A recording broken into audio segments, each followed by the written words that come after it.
Infinity math academy YouTube চ্যানেলে নতুন আরো একটি ক্লাসে তোমাদের সবাইকে জানাই স্বাগতম। তোমরা যারা এখনো চ্যানেলটিকে সাবস্ক্রাইব করনি, নিচের লাল লেখা সাবস্ক্রাইব বাটনে ক্লিক করে আমাদের সঙ্গে যুক্ত হও। আমাদের আপডেট ক্লাসের নোটিফিকেশন পেতে বেল বাটনটিতে ক্লিক করো। তাহলে চলো শুরু করা যাক আজকের ক্লাসটি।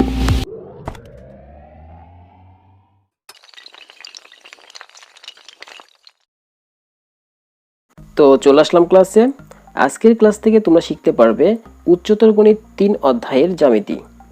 এই অধ্যায়টি তোমাদের জন্য খুবই গুরুত্বপূর্ণ। তো জ্যামিতিতে ভালো করতে গেলে কিছু বেসিক বিষয় আমাদের জানতে হবে।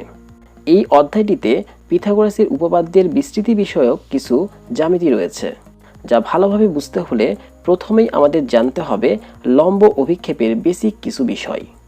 যদি লম্ব অভিক্ষেপ সম্পর্কে সঠিক ধারণা না থাকে, তাহলে এই অধ্যায়ের জ্যামিতি করতে গেলে কিছু কিছু জায়গায় আমাদের মুখস্থ করতে হবে। কিন্তু মুখস্থ করে জ্যামিতি কখনোই ভালো করে শেখা যায় না। তাই চলো প্রথমেই আমরা জেনে নেই লম্ব অভিক্ষেপ কি। তো লম্ব অভিক্ষেপকে প্রথমে দুটি অংশে বিভক্ত করেছি। একটি হলো বিন্দুর লম্ব অভিক্ষেপ এবং অপরটি হলো রেখাংশের লম্ব অভিক্ষেপ। তো প্রথমে বিন্দুর লম্ব অভিক্ষেপ কি দেখে নেই। তো এটি বোঝার জন্য একটি রেখাংশ এবি অঙ্কন করি। এবার এবি রেখাংশের উপর বহিস্থ একটি বিন্দু পি নেই। এখন পি বিন্দু থেকে এবি রেখাংশের উপর লম্ব পি কিউ অঙ্কন করি।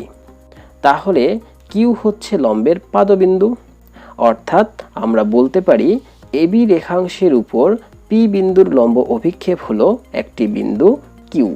আশা করি বিষয়টি তোমাদেরকে বুঝাতে পেরেছি। এবার চলো আমরা দেখে নেই রেখাংশের লম্ব অভিক্ষেপ। তো এটি বোঝার জন্য আমরা একটি রেখাংশ এবি অঙ্কন করি এবং এর উপর দিকে আরও একটি রেখাংশ সিডি আঁকি। এখন সি ও ডি প্রান্ত থেকে এবি রেখাংশের উপর দুটি লম্ব সিপি ও ডি কিউ আঁকি। তাহলে আমরা বলতে পারি এবি রেখাংশের উপর সিডি রেখাংশের লম্ব অভিক্ষেপ পি কিউ। এবার চলো আমরা আরও একটি গুরুত্বপূর্ণ বিষয় দেখে নেব। এটি মূলত তোমাদের এমসিকিউয়ে হেল্প করবে। তোমরা দেখতে পাচ্ছ এক্স ওয়াই একটি রেখাংশ। এই রেখাংশের উপর লম্ব বরাবর আরও একটি রেখাংশ এবি অঙ্কন করি। এখন প্রশ্ন হলো, একটি রেখাংশের উপর লম্ব কোনো রেখাংশের লম্ব অভিক্ষেপ কি হবে? তাহলে আমরা সহজে বলতে পারি একটি রেখাংশের উপর লম্ব কোনো রেখাংশের লম্ব অভিক্ষেপ হবে একটি বিন্দু, যার দৈর্ঘ্য হবে 0। যেমন এখানে বি হচ্ছে লম্বের পাদবিন্দু, আর এটি হলো লম্ব এবি রেখাংশের লম্ব অভিক্ষেপ। এবার আমরা আরও একটি ইন্টারেস্টিং বিষয় দেখব। যেমন এক্স ওয়াই রেখাংশের সমান্তরাল করে আরও একটি রেখাংশ এবি অঙ্কন করি। এবার এ ও বি বিন্দু থেকে এক্স ওয়াই রেখাংশের উপর দুটি লম্ব এ এম ও বি এন আঁকি। তাহলে এবি রেখাংশের লম্ব অভিক্ষেপ হবে এম এন। এটি বোঝানো আমার উদ্দেশ্য ছিল না। আমি এটি বোঝাতে চাইছি যে কোনো রেখাংশের উপর সমান্তরাল কোনো রেখাংশের লম্ব অভিক্ষেপ ওই রেখাংশের দৈর্ঘ্যের সমান হবে, অর্থাৎ এবি ইকুয়াল এম এন হবে।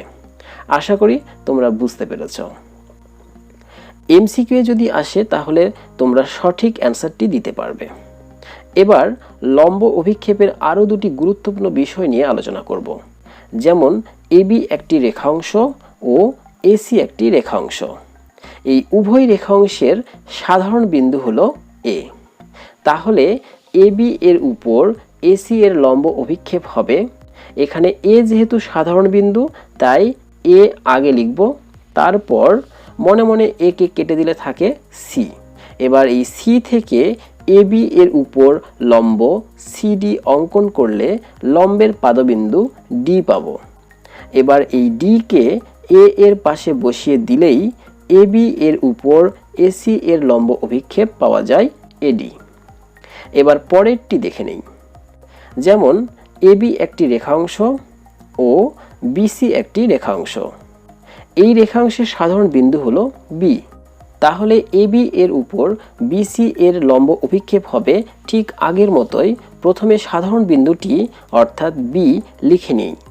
এবার বি মনে মনে কেটে দিলে থাকে সি। এই সি থেকে এবি এর উপর লম্ব আঁকতে হবে, কিন্তু এবি রেখাংশের উপর লম্ব আঁকতে হলে এবি রেখাংশকে ডি পর্যন্ত বর্ধিত করতে হবে। তারপর সি থেকে বর্ধিত রেখাংশের উপর সিডি লম্ব আঁকি। এবার লম্বের পাদবিন্দু ডি বি এর পাশে বসিয়ে দেই। তাহলেই এবি এর উপর বিসি এর লম্ব অভিক্ষেপ হবে বিডি। আশা করি তোমরা খুব ভালোভাবেই লম্ব অভিক্ষেপের বিষয়গুলো বুঝতে পেরেছ। এবার চলো আমরা লম্ব অভিক্ষেপ সম্পর্কিত কয়েকটি জ্যামিতি সলভ করি। যেমন তোমরা স্ক্রিনে দেখতে পাচ্ছ উপপাদ্য 3। এই উপপাদ্যটি আমাদের জন্য খুবই গুরুত্বপূর্ণ হবে।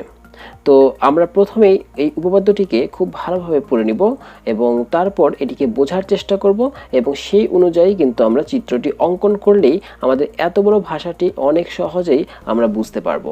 যেমন আমাদের দেওয়া আছে যে স্থূলকোণী ত্রিভুজের স্থূলকোণের বিপরীত বাহুর উপর অঙ্কিত বর্গক্ষেত্র ওই কোণের সন্নিহিত অন্য দুই বাহুর উপর অঙ্কিত বর্গক্ষেত্রদ্বয়ের ক্ষেত্রফল এবং ওই দুই বাহুর যে কোনো একটি ও তার উপর অপর বাহুর লম্ব অভিক্ষেপের অন্তর্গত আয়তক্ষেত্রের ক্ষেত্রফলের দ্বিগুণের সমষ্টির সমান। তো এই ভাষাটি বোঝার জন্য আমরা একটি স্থূলকোণী ত্রিভুজ অঙ্কন করে নেই। যেমন আমরা এ বি সি এই ত্রিভুজটি অঙ্কন করে নিলাম। এবার আমরা বিশেষ নির্বাচনটি লিখে ফেলি। মনে করি এবিসি ত্রিভুজের বিসিএ স্থূলকোণ। এবি স্থূলকোণের বিপরীত বাহু এবং স্থূলকোণের সন্নিহিত বাহুদ্বয় হচ্ছে বিসি এবং এসি। এবার আমরা এই বিসি বাহুর বর্ধিতাংশের উপর এসি বাহুর লম্ব অভিক্ষেপ নির্ণয় করব। তোমরা একটু আগেই দেখলে যে বিসি বাহুর উপর এসি বাহুর লম্ব অভিক্ষেপ যদি নির্ণয় করতে হয় তাহলে এই বিসি এবং এসি এর সাধারণ বিন্দু হচ্ছে সি। তাহলে আমরা সি প্রথমে লিখব। তারপর এ বিন্দু থেকে বিসি বাহুর বর্ধিত অংশের উপর এডি লম্ব আঁকতে হবে। তাহলে লম্বের পাদবিন্দু পাওয়া যায় ডি। এবার এই ডি কে সি এর পাশে বসিয়ে দিলেই কিন্তু আমরা বিসি বাহুর বর্ধিত অংশের উপর এসি বাহুর লম্ব অভিক্ষেপ সিডি পেয়ে যাই। এবার আমাদের প্রমাণ করতে হবে ওই অত বড় ভাষাটিকে এখন আমরা খুব সহজে একটা লাইনের মধ্যে নিয়ে আসব।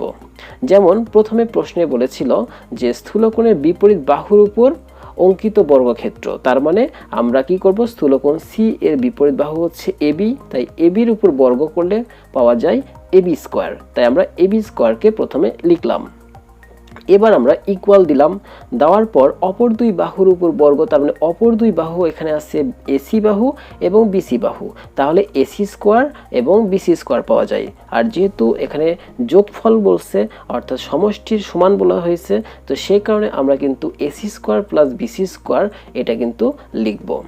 তারপর আমরা প্লাস চিহ্ন দিব এবং অপর যেই কথাটি বলেছিল, যেমন অপর দুই বাহুর যে কোনো একটি এবং অপরটির উপর লম্ব অভিক্ষেপের অন্তর্গত আয়তক্ষেত্রের কথা বলা হয়েছে, তাই আমরা এখানে বিসি বাহুকে নিলাম আর অপর বাহু হচ্ছে এসি, তাহলে এসি এর লম্ব অভিক্ষেপটা দ্বারাই হচ্ছে সিডি। তাহলে এই দুটি বাহুকে যদি গুণ করি তাহলে পাওয়া যায় আয়তক্ষেত্রের ক্ষেত্রফল, তার মানে বিসি এবং সিডি গুণ করলে আমরা পাচ্ছি আয়তক্ষেত্রের ক্ষেত্রফল।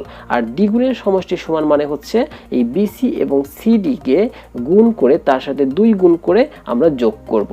তাহলে দাঁড়ায় AB square equal AC square plus BC square plus 2 into BC আর লম্ব অভিক্ষেপ সিডি গুণ। তার মানে আমাদের এটা প্রমাণ করে দেখাতে হবে। তো এবার আমরা এটিকে প্রমাণ করব। তো প্রমাণ করার জন্য প্রথমে লিখব যে বিসি বাহুর বর্ধিতাংশের উপর এসি বাহুর লম্ব অভিক্ষেপ সিডি হওয়ায় ত্রিভুজ এবিডি একটি সমকোণী ত্রিভুজ এবং এডিবি হচ্ছে সমকোণ। তাহলে আমরা পিথাগোরাসের উপপাদ্য অনুসারে লিখতে পারি যে AB square equal AD square plus BD square. তো এবার এই বিডি বাহুটিকে যদি আমরা এইভাবে লিখি যেমন বিসি প্লাস সিডি, তাহলে কিন্তু তার উপরে একটা হোল স্কোয়ার হয়ে যায়, অর্থাৎ এ প্লাস বি হোল স্কোয়ারের সূত্র যদি ভাঙাই তাহলে পাওয়া যাবে AD square plus BC square plus CD square plus 2 into BC into CD. এখন এটাকে জাস্ট একটু সাজায় লিখব, তাহলে পাবো AB square equal AD square plus CD square plus BC square plus 2 into BC into CD. এটা হচ্ছে 1 নম্বর সমীকরণ আকারে আমরা রেখে দিলাম। এবার আমরা আরেকটি সমকোণী ত্রিভুজ, যেহেতু এখানে দেখতে পাচ্ছি যে এসিডি একটি সমকোণী ত্রিভুজ যার ডি কোণ হচ্ছে সমকোণ, তাই আমরা আবার পিথাগোরাসের সূত্রটি অ্যাপ্লাই করতে পারবো। তাহলে আমরা পাই AC square equal AD square plus CD square, অর্থাৎ এটি 2 নম্বর সমীকরণ। তো সমীকরণ 2 হতে এই এডি স্কোয়ার প্লাস সিডি স্কোয়ারের মান হচ্ছে এসি স্কোয়ার, এটি আমরা যদি 1 নম্বর সমীকরণে বসিয়ে দেই তাহলেই কিন্তু আমাদের কাঙ্ক্ষিত এই প্রমাণটি হয়ে যায়। যেমন AB square equal AC square plus BC square plus 2 into BC into CD, আর এটি প্রমাণিত। এই জ্যামিতিটা যত বড় কিন্তু ততটা সহজ। তার মানে আমাদের এখানে মূল যে বিষয়টি দাঁড়ালো সেটি হলো, যদি লম্ব অভিক্ষেপ সম্পর্কে তোমার ধারণাটি ক্লিয়ার থাকে তাহলে এই জ্যামিতি প্রমাণ করা তোমাদের জন্য কোনো ব্যাপার না। আশা করি তোমরা এই জ্যামিতিটি খুব ভালোভাবে বুঝতে পেরেছ। এবার চলো আমরা উপপাদ্য 4 নম্বরটি প্রমাণ করে দেখি। তোমরা স্ক্রিনে দেখতে পাচ্ছ উপপাদ্য 4-এ দেওয়া রয়েছে, যে কোনো ত্রিভুজের সূক্ষ্ম কোণের বিপরীত বাহুর উপর অঙ্কিত বর্গক্ষেত্র অপর 2 বাহুর উপর অঙ্কিত বর্গক্ষেত্র দ্বয়ের ক্ষেত্রফলের সমষ্টি অপেক্ষা ওই 2 বাহুর যে কোনো একটি ও তার উপর অপরটির লম্ব অভিক্ষেপের অন্তর্গত আয়তক্ষেত্রের ক্ষেত্রফলের দ্বিগুণ পরিমাণ কম। তো এখানে কিন্তু আমাদের বিষয়টি লক্ষ্য রাখতে হবে যে সূক্ষ্ম কোণের কথা বলা হয়েছে। তাহলে আমরা একটি সূক্ষ্মকোণী ত্রিভুজ অঙ্কন করে নিব।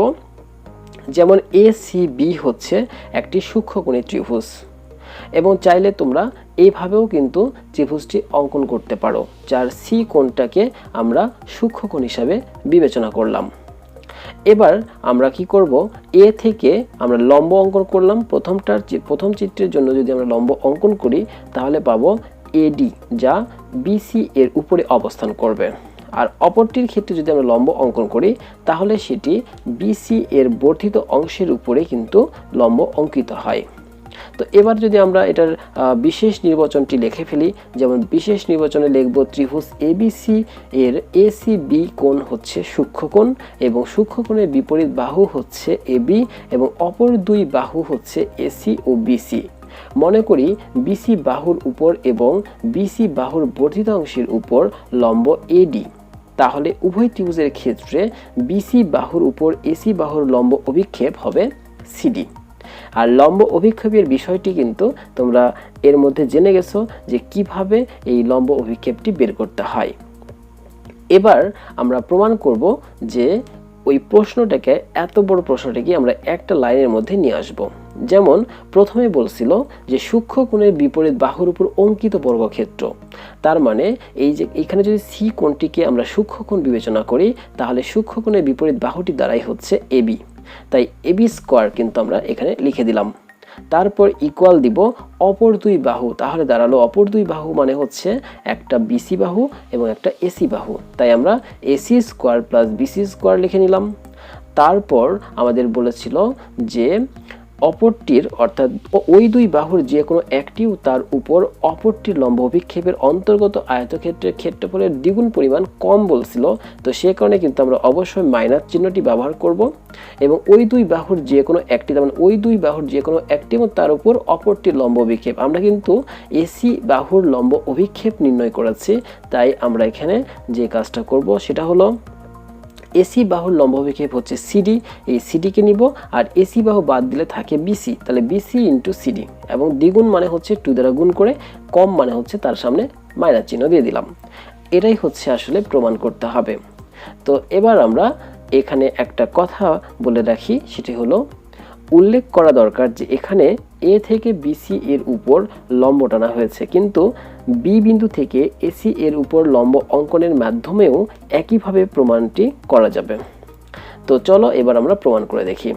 প্রমাণটা হচ্ছে যে ত্রিভুজ এডিবি সমকোণী ত্রিভুজ এবং যার এডিবি কোণটি হচ্ছে সমকোণ। তাহলে পিথাগোরাসের উপপাদ্য অনুসারে আমরা লিখতে পারবো যে AB square equal AD square plus BD square. এটা হচ্ছে 1 নম্বর সমীকরণ। এবার বাম চিত্রে আমরা কিন্তু লিখতে পারি যে বিডি ইকুয়াল, এই যে বিসি থেকে যদি সিডি বাদ দিই তাহলেই তো বিডি পাওয়া যায়, তো সেই কারণে আমরা বিডির মান এইভাবে বের করে নিলাম এবং এটার উভয় দিকে বর্গ করলে আমরা পাবো BD square equal BC minus CD এটার উপরে হোল স্কোয়ার। আর সূত্রটি ভাঙায় দিলে আমরা পাচ্ছি যে BC square plus CD square minus 2 into BC into CD. এবার আমরা যদি ডান চিত্রের দিকে লক্ষ্য করি তাহলে পাবো যে BD equal CD minus BC. তার মানে এটার উভয় দিকে বর্গ করলে আমরা পাই যে BD square equal CD square minus BC square এর উপরে হোল স্কোয়ার। তার মানে CD square plus BC square minus 2 into CD into BC. সুতরাং উভয় চিত্রেই বিডি স্কোয়ার এর মান দাঁড়ায় BC square plus CD square minus 2 into BC into CD, যা 2 নম্বর সমীকরণ। আমরা কিন্তু দুটি চিত্রের কম্পেয়ার করে দেখলাম যে সেম রেজাল্ট এসেছে। তাহলে এবার আমরা এই 1 নম্বর এবং 2 নম্বর সমীকরণটি পেয়ে গেলাম। তো এবার আমরা কি করব, 1 নম্বর এবং 2 নম্বর সমীকরণ হতে আমরা অ্যাডজাস্ট করে লিখব, যেমন AB square equal AD square, আর বিডি স্কোয়ারের যে মান আমরা 2 নম্বর সমীকরণে পেয়েছি সেটি কিন্তু এখানে ইনপুট করে দিলাম। তাহলেই আমরা পাচ্ছি যে AB square equal AD square plus CD square plus BC square minus 2 into BC into CD, যা 3 নম্বর সমীকরণ আমরা দিতে পারি। তো এবার আমরা পরের ধাপে চলে আসি, অর্থাৎ আমাদের কাছে আরেকটি সমকোণী ত্রিভুজ রয়েছে, যেমন এডিসি।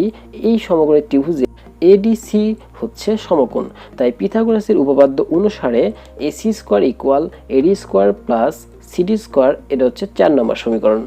এখন এই মান যদি আমরা 3 নম্বর সমীকরণে ইনপুট করে দেই তাহলে আমাদের কাঙ্ক্ষিত ফলাফলটি পেয়ে যাই, অর্থাৎ AB square equal AC square plus BC square minus 2 into BC into CD, আর এটি প্রমাণিত।